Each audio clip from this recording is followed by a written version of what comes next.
one of the other things I think with the fractional chief medical officer, they understand what is needed to make a case successful.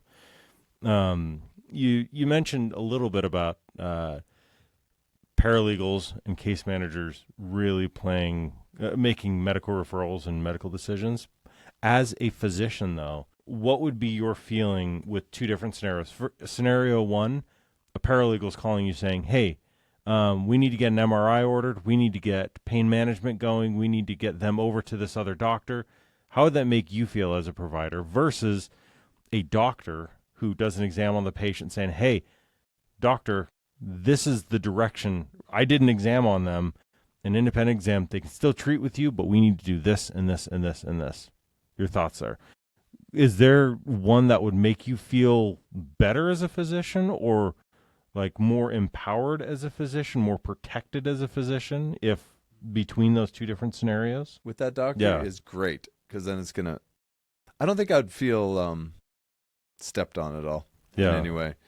Although my confidence is so high in with my examinations that maybe it would at this phase, versus like a young guy out of school, like I would love to have a fractional CMO calling me up. Well, say I was right out of school. Yeah. And going, hey, you know what? I didn't see this, on your notes. And this is what I'm seeing after I did this evaluation with your patient. Am I missing something? I'm missing something. I think I would appreciate that. From someone who's well experienced in the arena. Of the PI arena.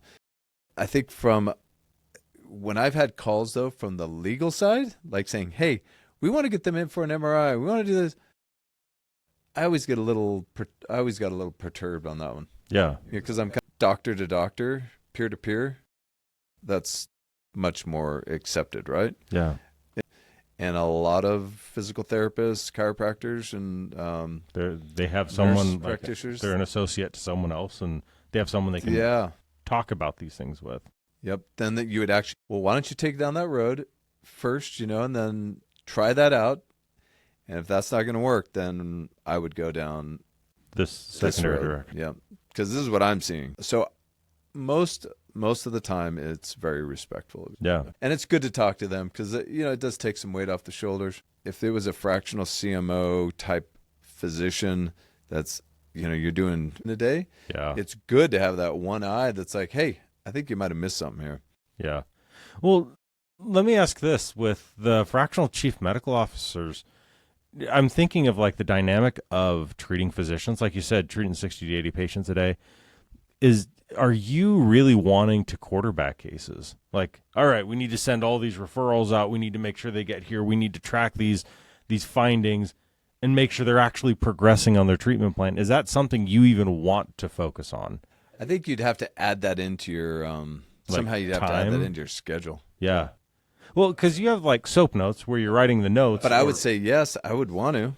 Even if I was seeing 60 to 80, I would want that, as a practitioner. Because how did that work? It's a great avenue to like build your practice on. Well, how did you do that when you were treating? How did you coordinate time to do that? So I always, because we've ran that within PI Sciences, and it's very time consuming. Like there's a lot of communication aspect that it comes to making sure they are progressing. Well, you better make sure your office hours are just so clean cut. And so you might not be at the gym for 2 hours at lunchtime anymore. You may be knocking out an hour and working out in the mornings or something like that. You're just going to have to change your whole schedule. I mean, I shouldn't say change your whole schedule. That's probably the wrong thing to say. It'd be more like, I'm going to see my patients from 9 to noon, 3 to 6, Monday, Wednesday, Friday. And then Tuesday, Thursdays, I'm going to focus for 3 hours in the mornings on something, a certain amount of patients. They're good with it. They approve the direction of that. And if they give you a thumbs up, it's like, okay, let's refer out then.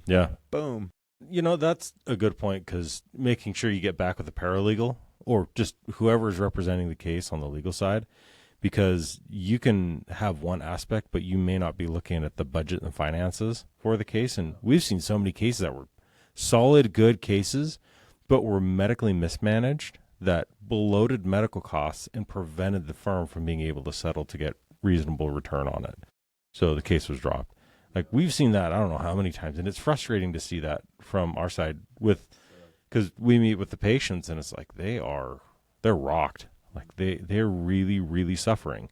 And we can see long-term damages and potential disabilities, and now they don't have funds to do that because it was medically mismanaged. So, or either by medical bloat or like unnecessary treatment, or like multiple treatment iterations where 4 MRIs later on the same part, it's like, why? Like, this makes no sense. Stuff like that is frustrating to see. And I know paralegals get really frustrated by that as well. Oh yeah. And that, I mean, they're really working their tails off to prevent that. And to help their clients navigate a really stressful situation. Yeah. You, right? Money, $30,000 or whatever. Yeah. And they went in for, 4 MRIs or whatever. You're already almost at 20 grand. So it's like, wow, dang. Or there's so many different centers that charge tens of thousands of dollars, and it's like, whoa, holy smokes, man. There's no way that they can make any money. Yeah. They can't make anything. And some of the treatment we've seen where it becomes red flags on our side, and I mean, we've both been a little bit chapped by stuff that we've seen, is when there's lack of diagnosis and then they just start treating. That's frustrating. Hell out of them. Yeah. And you're like, whoa. Why? So Pause. weird. Doesn't make any sense. Yeah. I know. Well, and those are all, those are reasons why we created our training program and why you want to come into PI Sciences. It's like, come into our network. Or run your cases through the network, through run the PI cases Sciences. through PI Sciences and watch what happens. Yeah. Because we're very aware of all that stuff. And I think it's our number one concern is the diagnosis of the patient. And that drives everything else. And that outcome. That's right. It's like number one concern is diagnosis. Yeah. And what is their treatment? Thanks for listening to Injuries and Evidence.